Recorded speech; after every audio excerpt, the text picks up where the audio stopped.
¿Alguna vez te has puesto a pensar que la ropa que traemos puesta, los teléfonos que tenemos a la mano y las guerras que vemos en las noticias fueron planeadas ya hace casi 100 años?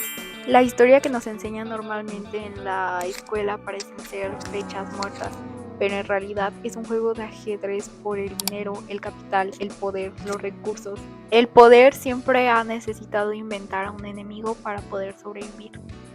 Y a nosotros nos han convertido en consumidores antes que en personas. La gran mentira histórica radica en que creemos que las cosas del pasado pasaron solamente porque sí, como si fueran aisladas.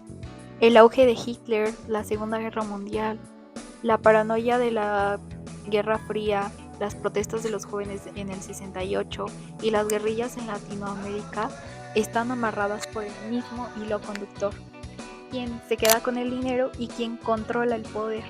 Hoy en pleno 2026 abres una aplicación en tu celular, compras, pagas un servicio o un producto que realmente no necesitas y para todos eso es lo normal. Y eso es porque estamos viviendo las consecuencias directas de un siglo XX totalmente sangriento. Así que en este video vamos a conectar todos los hilos de la historia y realmente qué impacto han tenido esos sucesos en nuestro día a día. Vamos a ver cómo realmente esos, esos acontecimientos históricos no pasaron solamente porque sí. Y para entender todo este desorden actual, tenemos que regresarnos al año donde la máquina de trabajo, de dinero, de todo, colapsó por primera vez, en 1929. En los años 20, en Estados Unidos, la gente vivía en una fiesta eterna de consumo. El dólar se consolidó con una fuerza impresionante y todo el mundo quería copiar la mentalidad gringa de comprar y gastar. El cine se volvió masivo, los clubes nocturnos estaban llenos y el jazz era la música del momento. Todo parecía perfecto. Incluso el gobierno intentó ponerse moralista y prohibir el alcohol con la ley seca. El sistema, claro, encontró la forma de hacer negocio. Nació el contrabando, las mafias se volvieron millonarias y se crearon las bases del narcotráfico, un negocio ilegal pero sumamente capitalista. Pero la fiesta se acabó el Jueves Negro, el 24 de octubre de 1929. La gente había invertido a lo loco en la bolsa de valores, muchas veces metiendo dinero en empresas fantasmas que no existían. Cuando la burbuja explotó, Wall Street se vino abajo, sin trabajo, sin casa, sin comida. Fue la Gran Depresión. La gente estaba tan enfurecida y hambrienta que empezó a migrar. El gobierno de Estados Unidos tembló de miedo porque una revolución social interna estuvo a punto de quitarles el control del país. Pero, mientras Estados Unidos inventaba el consumo eterno para salir de la crisis, en Europa las cosas se pusieron mucho más oscuras. La pobreza de 1929 destruyó la frágil democracia de Alemania, que ya estaba herida y humillada por el Tratado de Versalles, tras perder la Primera Guerra Mundial. Y de esta crisis de hambre, desempleo y enojo social nació el monstruo del siglo, Adolfo Hitler. Hitler no llegó al poder de la noche a la mañana ni por accidente. Era un manipulador tremendo que leyó perfectamente la frustración del pueblo.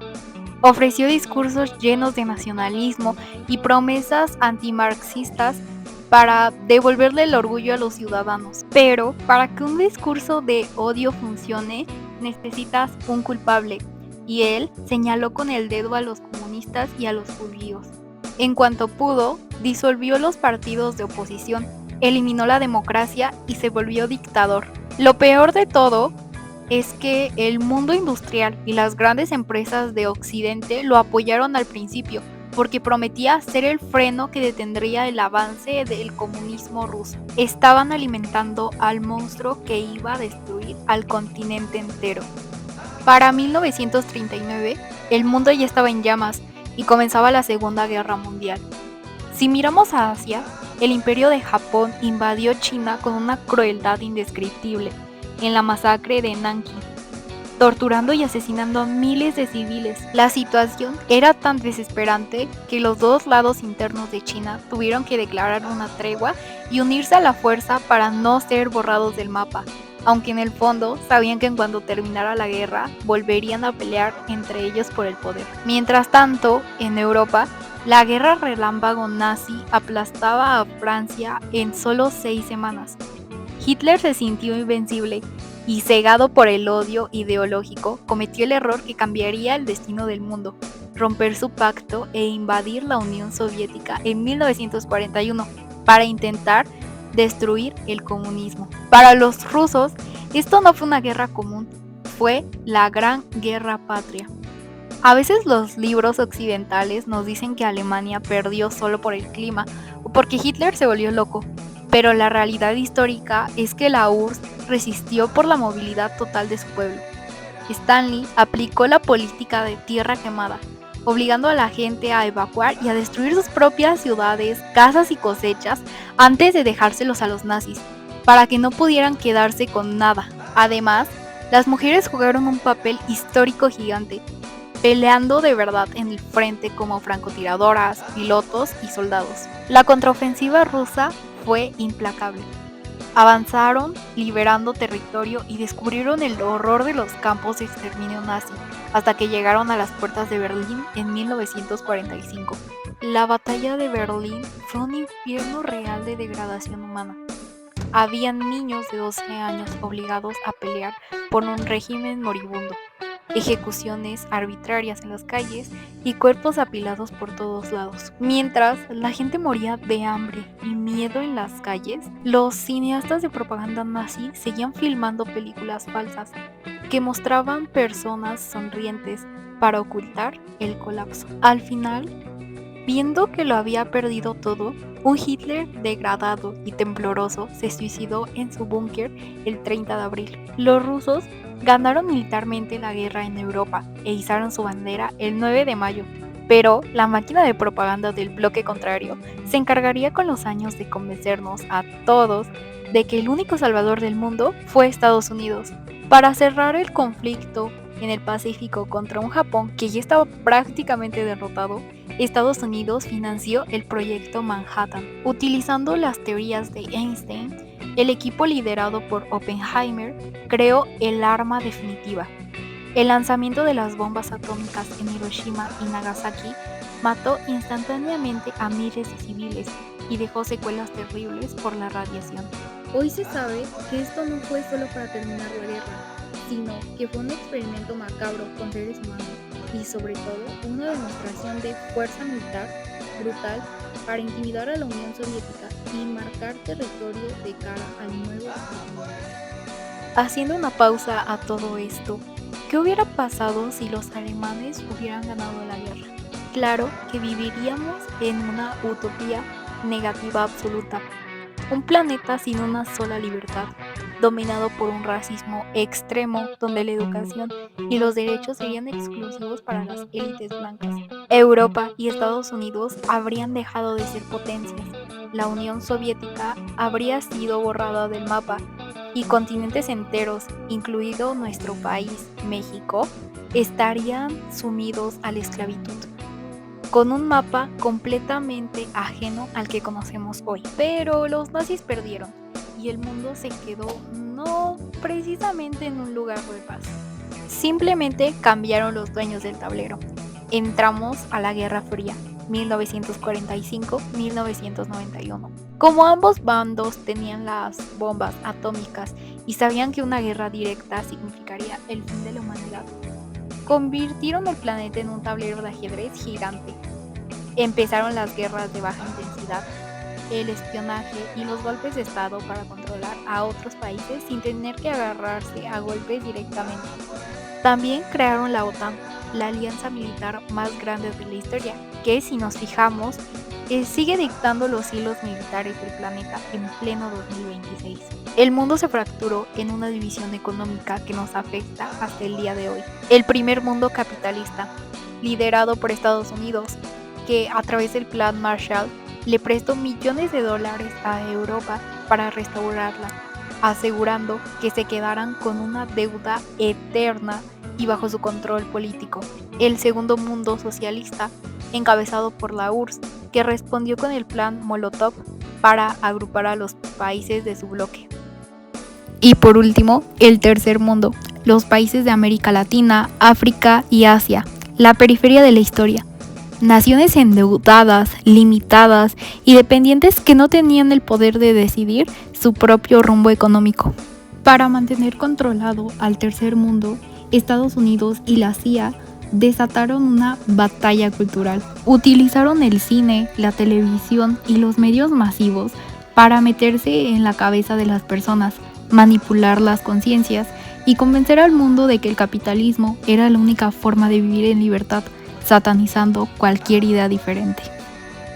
En esos mismos años, muchos países de África lograron su descolonización e independencia, pero las potencias económicas se adaptaron rápido, cambiaron las cadenas físicas por capitalismo humanizado, que no es más que ayuda internacional disfrazada para seguir saqueando sus recursos naturales a través de deudas.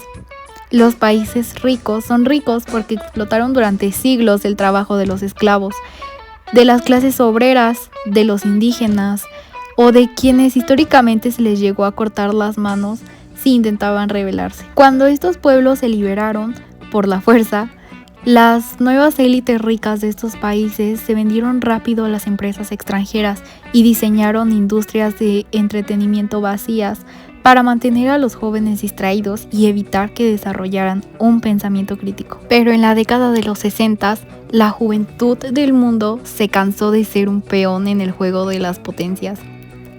El año de 1968 se convirtió en una explosión de rebeldía en todo el planeta.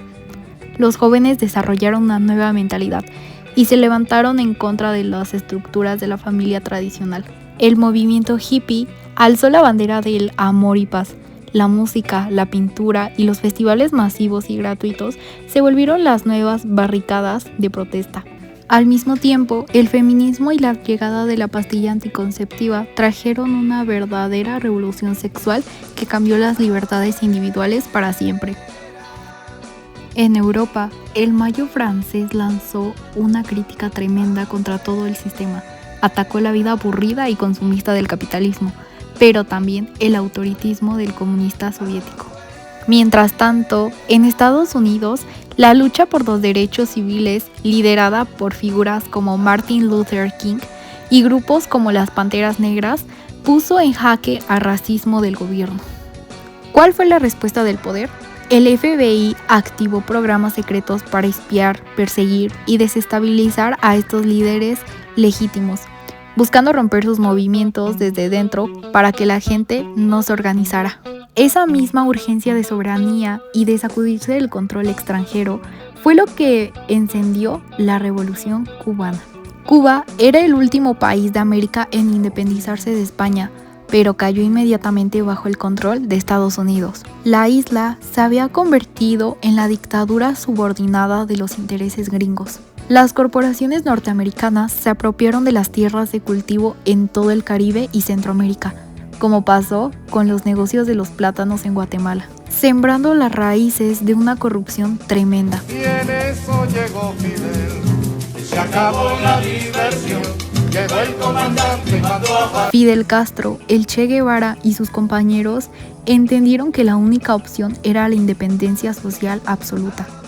Compraron un barco en México llamado Granma en el puerto de Tuxpan. Llegaron a Cuba y aunque sufrieron ataques terribles al desembarcar, sobrevivieron. Lograron armar una guerra de guerrillas en Sierra Maestra. Mientras, el dictador Fulgencio Batista masacraba comunidades enteras para intentar localizarlos, el movimiento sumó el apoyo del pueblo y triunfó el 1 de enero de 1959. El Che Guevara se convirtió en el símbolo de esta lucha, criticando fuertemente la hipocresía de Estados Unidos, una potencia que se la pasaba hablando de la pobreza o de la falta de recursos en otros países, pero jamás reconoció que dentro de su propia casa sufrían las mismas miserias y discriminación. Para el Che, el marxismo era la herramienta para romper esa narrativa colonial. El castigo de la potencia no se hizo esperar. En cuanto Cuba hizo una reforma agraria para regresarle la tierra a los campesinos y tocó las propiedades de las empresas norteamericanas, Estados Unidos les quitó el reconocimiento oficial y comenzó el bloqueo económico que sigue estrangulando a la isla hasta el día de hoy.